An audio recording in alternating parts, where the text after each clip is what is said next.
Voilà, maintenant nous pouvons récupérer ces impulsions, nous pouvons les récupérer pour en discuter avec l'orateur et les intervenants d'avant. Alors, avant, on a parlé des benchmarks, y compris dans les nouveaux domaines, donc de jouer dans une autre ligue. Ça me rappelle, Madame Kreutzer, que avant vous m'avez déjà confié l'animation de votre forum, et chaque fois on parlait du benchmark en fait. Donc dans les coups surtout, si ma mémoire est bonne. Et c'était toujours un sujet récurrent. Et lorsque j'ai préparé, j'ai jamais vu ce sujet. Donc ma petite question, est-ce que vous allez nous en parler de ce fameux benchmark ce coup-ci, juste pour qu'on soit au clair? Oui, merci pour cet input. Alors, c'est vrai que ces dernières années, souvent, les personnes étaient très curieuses de voir ce benchmarking pour la saison à venir. Cette année, je ne le ferai pas, j'y renoncerai. Pourquoi? Eh bien, les 3 domaines tarifs, donc ils sont en train de se mettre en route et ils sont plausibilisés et pour qu'après nous puissions calculer les benchmarks. Donc, après, nous présenterons le tout à la mi-octobre. Ah, donc c'est un petit peu reporté, d'accord. Mais est-ce que ça vous fait dresser l'oreille, madame, lorsque des experts aussi éminents disent « Ah oui, ces acteurs-là devraient se trouver dans d'autres domaines, notamment la qualité, en termes de benchmark aussi ». Est-ce que ça vous fait dresser l'oreille? Ben, oui. Alors, on le sait tous. Nous parlons du percentile dans le benchmark. Ah oui. Et c'est là que se trouve notre chantier. Et nous avons déjà 5% de plus qu'au début. Puisque 70% des hôpitaux, quand même, on ne peut pas dire qu'ils soient inefficaces, excusez-moi, mais quand même, il est bon, justement, de faire des benchmarks en regardant ce que font les autres. Et c'est vrai que M. Klink nous a vraiment donné des pistes très intéressantes. Oui, ce sont vraiment des données excellentissimes, parce que là, le client ne subit pas de perte, les médecins non, mais bon, oui. Et ce sont vraiment des bonnes, excellentes. La réhospitalisation, les taux sont vraiment excellents, mais nous ne pouvons pas encore vraiment travailler avec ces données. Donc, essayer de rendre ces données productives pour la tarification, pour savoir qui fait quelle prestation. Ah oui, mais j'entends que côté hôpital, vous avez l'oreille musicale pour entendre ces nouvelles danses du benchmark, non? Et Madame Kreutzer, qu'est-ce que vous en pensez? Oui, alors le benchmark, c'est une chose. Et là, nous parlons aussi d'idées qui nous viennent de la Berne fédérale. Mais ce qui m'a plu, c'est ces volumes. Parce que ce n'est pas seulement le benchmark, mais c'est aussi les quantités, les volumes, et qui sont vraiment importantes et qu'on voit, elles sont décisives. Et il nous a bien montré comment on peut travailler sur ces volumes. Et il faut mener ces discussions concernant les volumes. Et c'est aussi ça peut aussi être un élément de qualité. Donc les benchmarks, oui, ça va arriver, nous sommes à pied d'œuvre. Bon, alors je suis peut-être le seul qui ne soit pas spécialiste ici, dans cette salle, et donc c'est quand même très technique, hein, tout ça, bien que je me sois bien préparé. Bon, alors, si j'ai bien compris, à vous de me corriger si je me trompe, si j'ai bien compris de votre thèse, M. Klang, et chez vous aussi, eh bien la solution ce serait de réussir, de transformer les systèmes pour qu'on diminue les volumes et qu'on augmente la qualité. Est-ce qu'on peut dire comme ça? Et M. Klang, vous avez une espèce de recette magique. Est-ce que au fond, c'est vraiment une mise au pilori. Donc, on se dit, allez, on va le faire, on va voir comment ça fonctionne. Ils nous fournissent les informations. Et après, vous dites à chacun, je te tue par voie radiophonique et télévisée interposée. Ok, la télé... Bon, oui, enfin, on peut dire ça, mais enfin quand même. Alors, le public, le monde politique sont vraiment des acteurs importants. Parce que lorsqu'il y a des négociations, en dehors de cette atmosphère un peu publicitaire, entre guillemets, alors, eh bien, les hôpitaux qui ne participent pas sont plus forts parce qu'aux Pays-Bas, comme je vous ai donné l'exemple tout à l'heure, ils peuvent dire, bah, écoute, si je n'ai pas de contrat, ben, tant pis, nous, on ne reçoit pas vos clients, on prévient vos clients que chez nous, ils peuvent oublier les traitements. Donc chez vous, les cantons interviennent, nous n'avons pas ce système. Et finalement, donc nous, on signera quand même un contrat. Ça, c'est une chose. L'autre chose, et c'est pour moi encore plus important, c'est que la plupart des médecins, au fond, souhaitent travailler différemment. Ils ne veulent pas ces quantités, ils veulent être là pour les patients. Et ça, c'est déjà une information importante parce que ça va vraiment combattre cette asymétrie de l'information. Deuxièmement, la caisse maladie doit aussi être assez sensible et participer aux réflexions, participer aussi à la manière de régler ces revenus qui manqueraient. Alors, donc, si on n'arrive pas à le faire, à résoudre la question du manque à gagner, eh bien, ils ne participeront pas, on est d'accord, et on comprend. Donc, si nous sommes des partenaires tarifaires, et ça c'est déjà vraiment important, on est des partenaires tarifaires. J'ai un exemple, deux exemples, y compris dans le sens des healthcare et des outcomes. Ça n'apporte rien en tant aux caisses, au fond. Aux patients, oui. Aux caisses, non. Parce qu'on peut dire, oui, on peut baisser les prix de 800 000 francs. Eh bien, il va se dire, mais comment je fais? Est-ce que je licencie des gens ou quoi? Donc, il faut vraiment des personnes, il faut des programmes, il faut des données substantielles, des résultats substantiels aussi.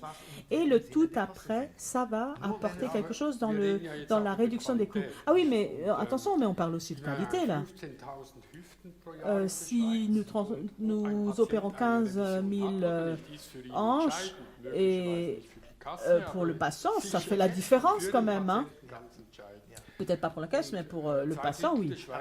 2/3 des Suisses ont des contrats de managed care. Donc, on peut imaginer qu'un assureur leur garantit une certaine qualité,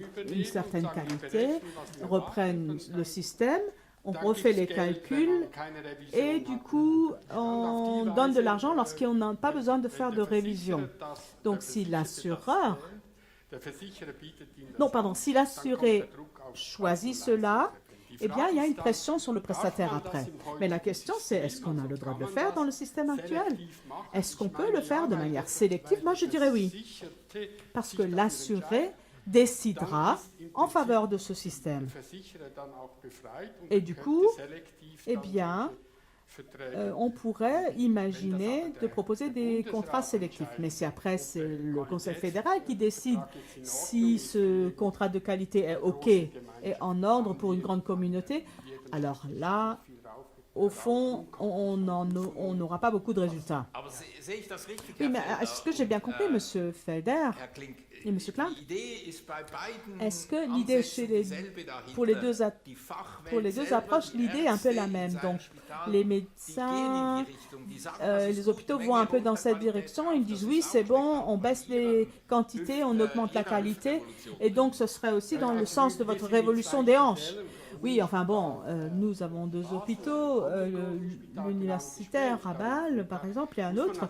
Nous sommes en pourparlers. Et là, il faut vraiment gagner à sa cause, les médecins. Parce que, mais si moi je commence à parler de malus, ils commencent à devenir nerveux, hein, on est d'accord. Donc, il faut aussi discuter avec les fédérations. On a, par exemple, maintenant un registre des implants où on récolte toutes ces informations. C'est un registre qui est disponible et on peut s'en servir comme base. Donc on voit, on parle tous de numérisation. On a ces données. Nous les avons et nous pourrions travailler avec ces données. Oui, mais vous avez dit qu'aux Pays-Bas, les médecins, ils sont arrivés au point où ils disent oui, on marche dans cette direction, sans problème. Alors, sans problème, si les conditions sont bonnes, on accepte, on porte le système. Alors, c'est vrai que cette stratégie et cette démarche est bonne. On peut réaliser de bons résultats, mais l'opération n'était peut-être pas nécessaire. Et donc, c'est important, ça aussi, de le savoir. Et si on a un malus, alors les hôpitaux et leurs divisions essaieront de compenser et ils feront autre chose chez un autre patient. Et ça, souvent, c'est contre-productif, même nocif. Donc, il faut vraiment prendre le tout. Il faut que ce soit un ensemble. Donc, je ne critique pas votre stratégie, mais attention vraiment aux effets que l'on produit. Et il y a souvent des effets de compensation. Alors, on a vu justement que les coûts sont baissés, les volumes ont baissé, mais les coûts en orthopédie n'ont pas diminué. Oui, M. Schneck a dit quelque chose d'intéressant, et vous l'avez répété d'ailleurs. En fait, il faut parler des volumes de prestations. Il faut en parler. Et en fait, on n'a plus le personnel. On n'en aura pas plus, mais on aura plus de patients, on aura des patients plus âgés, puisqu'il y a un vieillissement démographique, donc par prestataire, il faudra fournir davantage. Et partant de là, eh bien, nous ne pourrons pas nous permettre ces taux-là. Et vous savez, tous ceux qui sont en haut, là, où nous avons les places de tête, dans tout ce que vous nous avez montré, on peut plus se le permettre, parce qu'on n'aura pas le personnel. Je dis toujours à M. Schneck, tu sais, ta liste hospitalière, ça ne m'intéresse pas. Moi, je me demande si j'ai encore des prestataires. Et ça sera une question cruciale ces prochaines années. Pas aujourd'hui, mais ça sera demain. On ne pourra pas récupérer les professionnels à l'étranger. Il ne faut pas croire. Donc oui, il faut des projets, mais ça ne va pas résoudre notre problème de fond. Alors, moi, j'aimerais quand même encore ajouter quelque chose ici, parce que M. Klink l'a justement évoqué. Alors, c'est vrai que nous avons vraiment de bonnes données probantes, vraiment, que lorsque le tarif est baissé, les quantités sont réduites. Et ce n'est pas comme ce que M. Klink dit. Donc, si on change le catalogue d'IRG, on voit qu'il y a un changement de comportement chez les OPT. Là où le prix est augmenté, on voit aussi la quantité monter en force. Donc, ce n'est pas une espèce de roue du hamster, là. Lorsqu'on baisse le tarif, on fait plus. Pas du tout. Ce n'est pas correct sur le plan économique. Donc, ce n'est pas vrai qu'on maximise le chiffre d'affaires. En fait, on va plutôt essayer de maximiser le bénéfice. Et si je maximise le bénéfice, eh bien, je baisse les quantités lorsque le prix diminue. Et il y a d'excellentes données probantes de base factuelle d'Allemagne. Et cela vaut pour les hanches, par exemple, et d'autres. Et c'est lié au tarif. Donc, vraiment, pour être clair, il y a vraiment quelque chose à faire dans ce domaine. Il faut changer le prix. Et du coup, il y a une réaction de la part des prestataires. Et ce ne sera pas au ministre de la Santé de dire « Ah, vous avez trop de volume, il faut les réduire ». Non, on peut vraiment piloter via la rémunération. Alors bon, ok, je ne discuterai pas de ce sujet. Mon expérience simplement est complètement différente. Il y a toujours eu des compensations. C'est l'expérience que j'ai faite, hein, mais bon, voilà, je suis ouvert à toute autre expérience. Alors oui, on n'a pas l'impression qu'il tire comme ça, mais c'est difficile à évaluer. Mais on pourra encore entrer dans les détails tout à l'heure lors de l'apéro. Est-ce que vous aimez ce que vous entendez, madame ? De la salle des moteurs, là. Alors, je ne l'ai peut-être pas assez bien compris, parce qu'à mes yeux, et c'est vrai qu'on n'a jamais entendu le mot aujourd'hui, mais l'année dernière, nous parlions toujours des incitations indésirables. Et on disait, il y a trop d'incitations indésirables dans le système. Par le passé, les tarifs étaient constants. Si on regarde la base rate TRG, c'était toujours à peu près au même niveau, donc constant. Et pourtant, les coûts ont explosé, ont augmenté, idem pour les primes, et c'était toujours lié au volume, aux quantités de prestations. C'est pourquoi, après, je crois qu'on va encore en discuter brièvement. Je comprends votre approche. où on dit, écoutez, lorsque le prix baisse, eh bien, on le compense par la quantité. Alors, c'est peut-être un a priori de ma part, mais ça me fait un peu penser à votre, justement, à votre équation là-bas. Donc moi, je ne peux pas en juger, ça dépasse mon horizon. Bon, en tant que politologue, j'ai aussi étudié chez Peter Job, on est d'accord, mais on dit lorsque le prix baisse, ils ne le font plus, mais bon... Monsieur Klenk dit, et si on prend la perspective du patient, alors la baisse des volumes et l'augmentation des qualités, ce sont deux aspects très importants. Et là, c'est comme Babamba disait, save life and save cost, c'est important, c'est crucial. Et d'autant plus important qu'on est face à une pénurie de personnel qualifié, dans toute l'Europe d'ailleurs. Oui, remarque très intéressante justement, qu'en fait on mise trop sur la numérisation et les nouveaux canaux, parce que c'est vrai qu'on peut avoir des surprises. Le sondage que nous voulions faire tout à l'heure, eh bien le problème c'est qu'il y a toujours des problèmes techniques. Donc, on va encore utiliser 5 minutes pour la vieille méthode. On va utiliser un microphone moderne cette fois-ci, pas un bon vieux microphone. Donc, vous, dans tous les coins de la salle, vous pouvez envoyer ce microphone à travers la salle comme un ballon. Donc, je vais ouvrir le micro pour la salle. J'ai aussi des champions du volleyball et une championne, si je vois bien, du volleyball. Alors, qui veut poser une question? Je vais déjà vous envoyer le micro D. Qui a une question? Alors, ne vous précipitez pas au portillon, hein.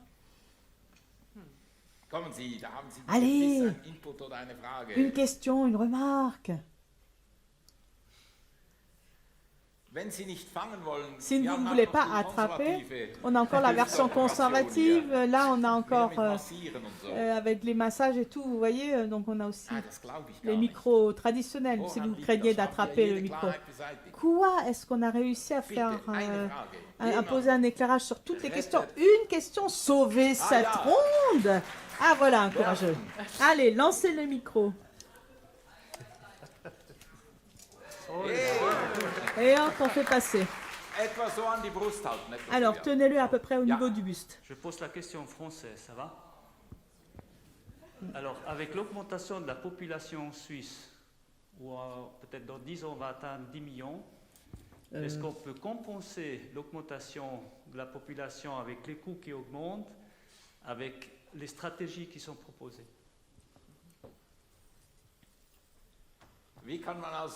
Also, wie kann man kompensieren? Donc, il répète la question. Donc, comment compenser en tenant compte de la croissance de la population?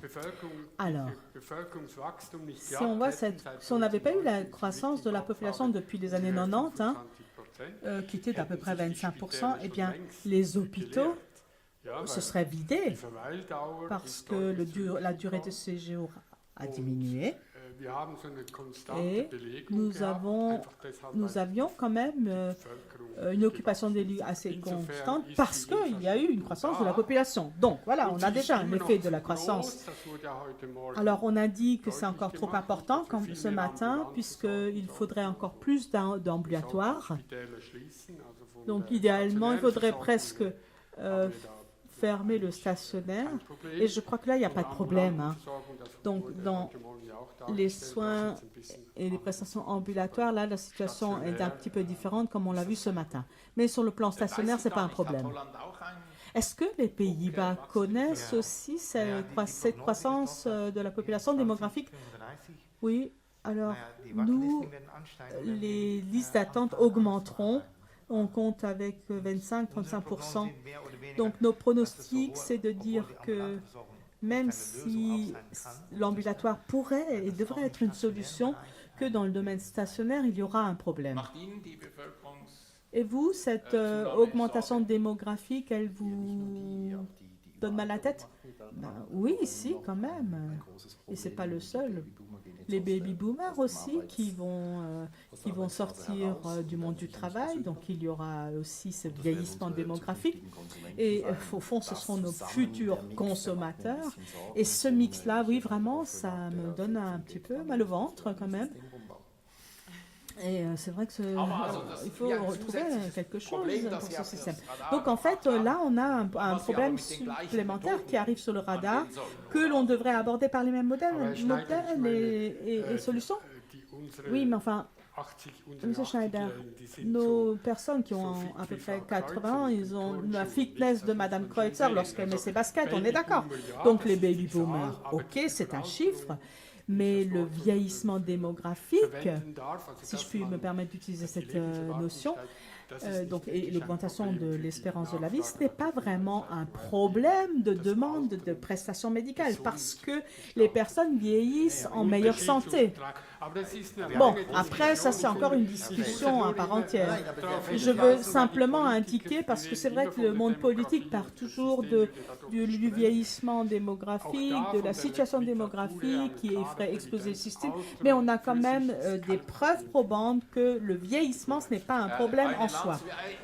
Ah ben voilà, dit M. Klaproth. Monsieur Klein, oui, je me rallie à vous. Nous aussi, nous avons plus de personnes à cause du vieillissement démographique, mais en fait, chez nous, c'est 0,8%, donc on voit c'est très très peu. Ce vieillissement démographique, il porte peu dans la statistique. Et puis, ce sont des personnes, par exemple ceux qui ont 80 ans maintenant, c'est quand même des personnes qui ont plutôt des maladies chroniques, qui tendent à augmenter quand même, il faut le savoir. Alors, les incitations pour les quantités, je dirais, c'est l'offre. Oui, alors, fondamentalement, on peut aussi garder sur le radar les beaux aspects. On est là parce qu'on vit encore et on a plus de personnes. Donc, ce n'est pas une mauvaise chose qu'on soit en vie en tant que baby boomer et plus longtemps. Est-ce qu'il y a encore une question? Oui, une deuxième question. Je vais continuer en français. Alors là, je vais essayer de parler au nom des physios. On parle de passage à l'ambulant, de stationnaire à l'ambulant. Mais maintenant, les caisses maladies reprochent une augmentation des ambulants auprès des physios. Alors, comment vous expliquez ça? Reproche quoi? On reproche une augmentation des traitements ambulatoires. Ah, bei den Physiotherapeuten. Bei den Physiotherapeuten. Bei Physiotherapeuten sagt man, das bremst Il man. répète la question. Glaube ich auch bei den Psychotherapeuten will man wieder bremsen und so. Und dann sagt man aber, das Zeug soll raus aus dem Stationären ins Ambulante. Ist das ein Widerspruch? Est-ce que c'est une contradiction, cette exigence de le faire passer dans l'ambulatoire? Oui. Alors, on les fait sortir de l'hôpital, du stationnaire, et il y a deux possibilités. Soit une réadaptation ou la physio. Et là, nous avons deux augmentations énormes. C'est justement ces traitements de suivi en physiothérapeutique et dans les réadaptations. Et c'est lié à notre recherche d'efficacité pour raccourcir encore les durées de séjour, puisque nous n'avons pas plus de lits et nous ne voulons pas augmenter le taux d'occupation des lits. Donc, en fait, c'est simplement un transfert des coûts qui passe maintenant dans les traitements post-opératoires. Et donc, on essaye de compenser pour avoir aussi le salaire. Madame Kreutzer. Ah oui, je voulais apporter deux éléments. Alors, incitation indésirable. Donc, vraiment, il faut absolument qu'il y ait un financement homogène. Et l'autre aspect, c'est cette jungle des clochers. Chacun est dans son petit esprit de clocher, chacun pense à son porte-monnaie, mais il faut lever le nez et avoir une vue d'ensemble. Et du coup, ça ne sera pas important de dire, est-ce qu'on a l'argent, on le prend ici pour le placer là, mais la question c'est, quelle est la finalité? Et il faut vraiment regarder le système en tant que tout. Ah, mais ça c'est le mot de la fin, on n'a pas de solution encore patente, mais nous voulons bien sûr améliorer le système. Comment? À vous d'en discuter lors de l'apéritif. Donc, merci beaucoup d'avoir sauvé l'honneur de la salle, cher monsieur, par vos questions. Nous devons arriver à terme. Applaudissements pour notre intervenant de la salle, pour nos panélistes. Merci beaucoup.